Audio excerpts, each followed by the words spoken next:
পাট তো অনেকেই নাম শুনেছেন, কিন্তু পাটের ক্ষেত কি সবাই দেখেছেন?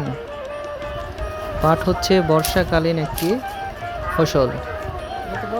একসময় পাট উৎপাদনে বাংলাদেশ প্রথম ছিল, এখন পাট উৎপাদনে বাংলাদেশ দ্বিতীয়। এ হচ্ছে পাটের ক্ষেত। এখান থেকে একটি লাসি কাটা হয়। এখানে যেটি দেখতে পাচ্ছেন সেটা হচ্ছে পাটের একটি লাসি। এরপরে এই পাটগুলিকে পানিতে ডুবানো হয়। এই ডুবানোকে পাট জাগ দেওয়া বলে। এরপরে পাট পচলে এগুলোকে আঁশ ছড়ানো হয়। দেখেন কীভাবে আঁশ ছড়ানো হয়। প্রথমে সবগুলো পাটকাঠিকে এক সাইজ করে নিতে হয়, তারপরে একটি লাঠি দিয়ে পিটা হয়। এরপরে হচ্ছে যখন আঁশগুলো ছেড়ে যায় তখন মাঝখানে অর্ধেক ভেঙে নিতে হয় এবং পাটের আঁশগুলো বের করতে হয়।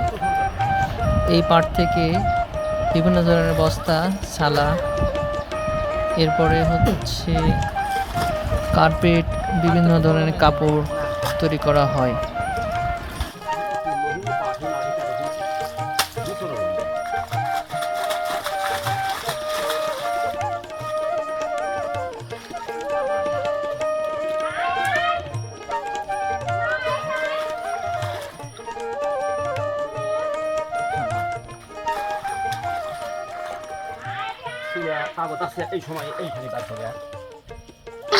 এরপরে এই পাটগুলোকে একটি লাচি আকারে বাঁধা হয়।